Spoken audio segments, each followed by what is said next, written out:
Let's talk about BattleTech. I've got some videos coming out. They might already be out. I'm not too sure, where I'm going to release this or when, should I say. So it might be before, it might be after the videos. But anyhow, there's a whole series of them coming out. And I just wanted to explain my interest in BattleTech for those people who don't know. Well, first of all, BattleTech was a bit of a legend of a game, or Mechwarrior was, should I say.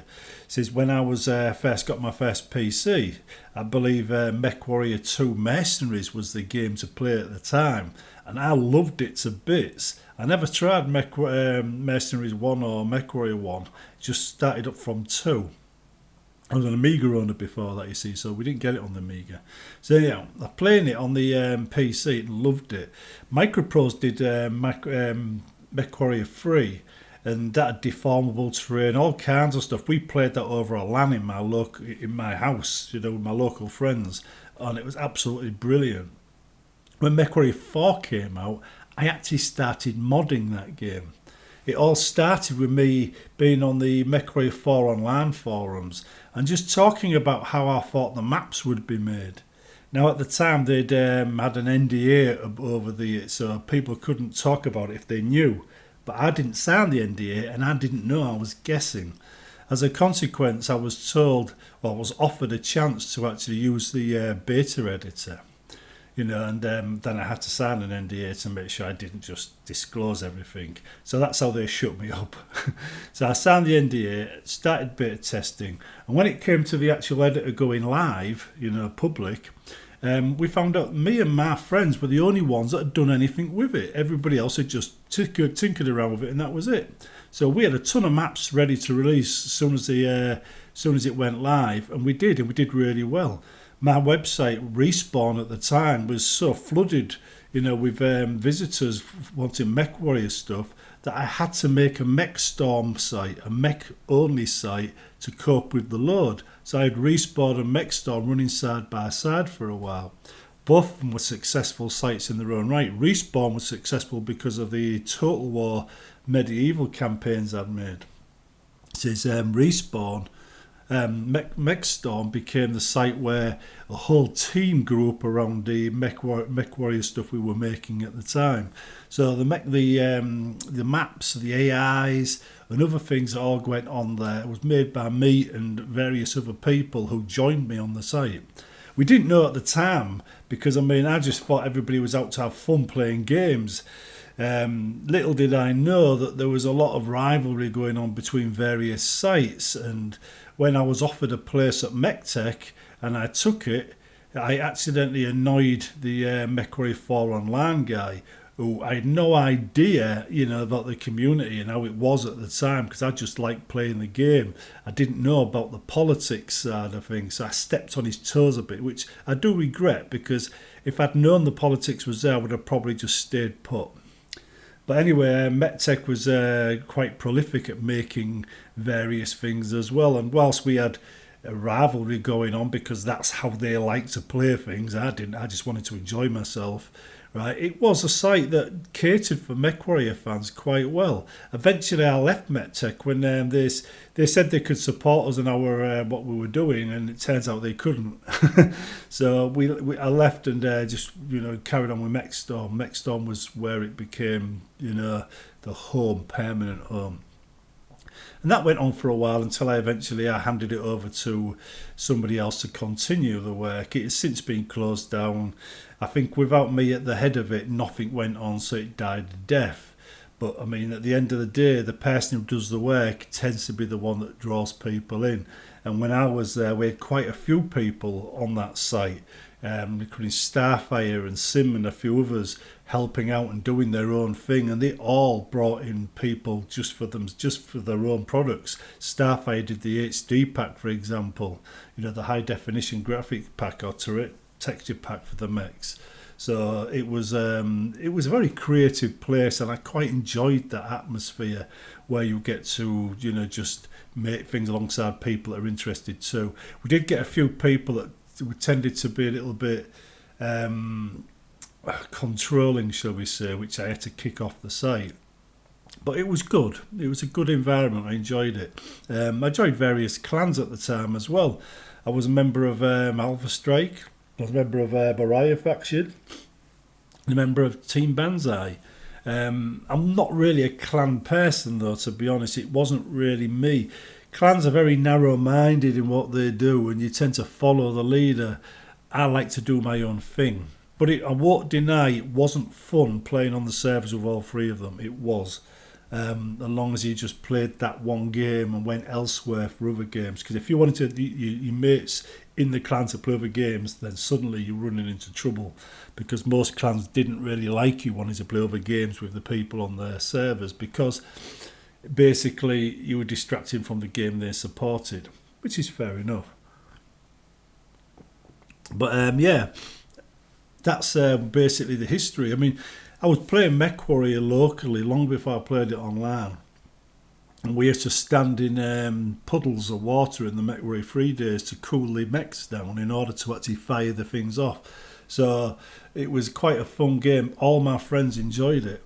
So when Mechwarrior 4 slowly died off and Microsoft had brought out the rights, not Microsoft had brought out the rights to the game, to FASA and all that lot, it was a bit sad. But unlike EA and Ubisoft and all the others, Microsoft do sell on, the licenses again when they've got what they want out of it.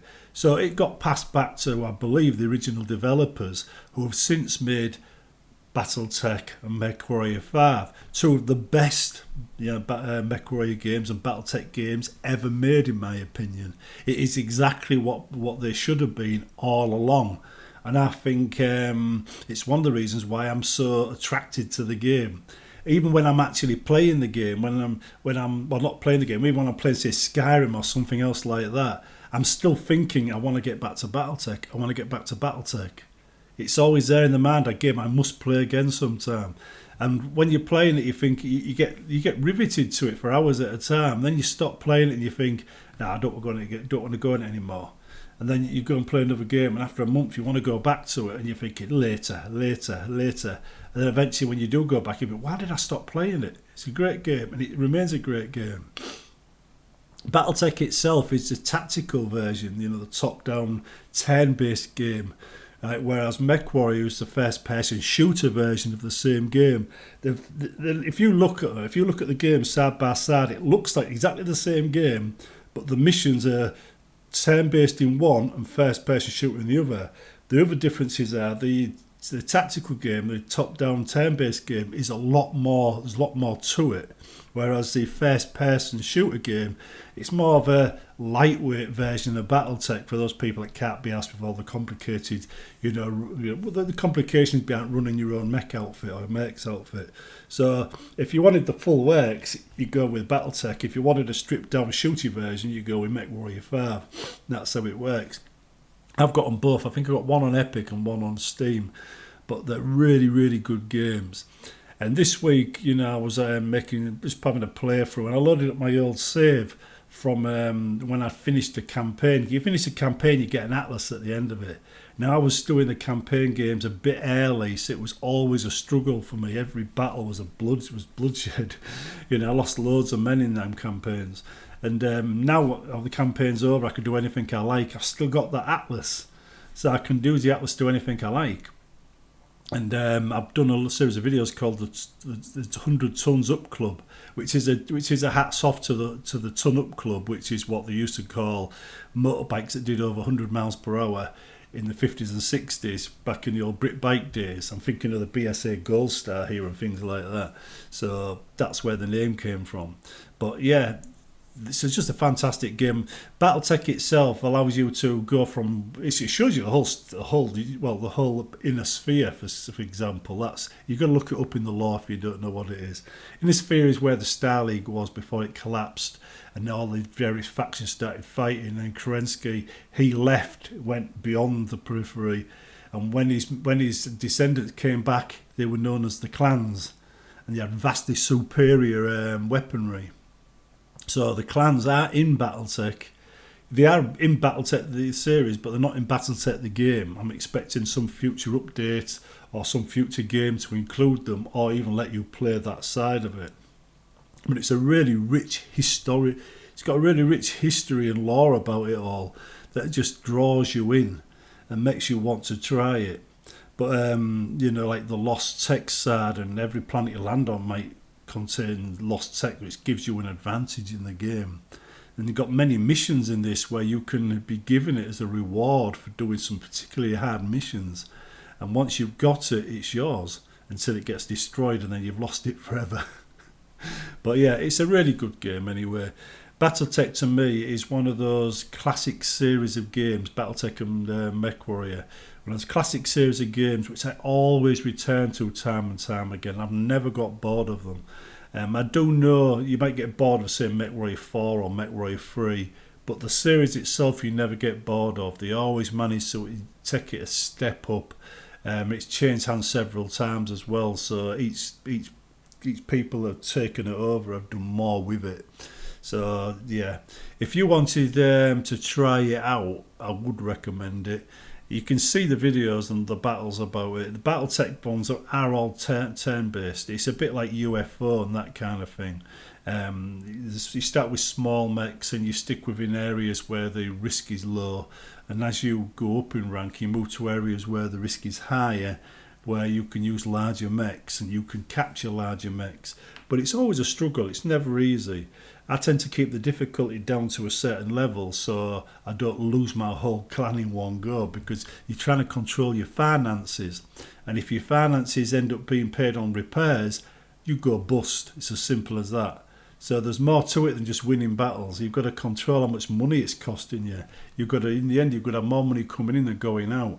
And you get a monthly finances bill that comes through for the mechs and the staff and the wages bill and stuff like that, which you've got to pay off as well. So you can't actually just bang, bang, bang, bang, bang, and that's it. That's what Mechwarrior 5's about. It tends to make that a lot easier. BattleTech is a lot harder. It's more hardcore, if you might say. But yeah, there's something about running around in big stomping mechs, just blowing the hell out of things. So if you were ever a member of a Mechwarrior clan in the past, or maybe you tried Mech Commander, this is a hardcore version of Mech Commander. It's far better. And if you liked Mechwarrior and you like the games, and it wasn't just an online thing for you, because you can play online with some of these, then you could try either one of them, because they're both good and the maps are great. And quite frankly, I'm looking forward to seeing what they do with the series again, because this is 5 years old now. We're about time for maybe a clan update, I'd say. See you in the next one, and hope you enjoyed the video. Don't forget, like and subscribe.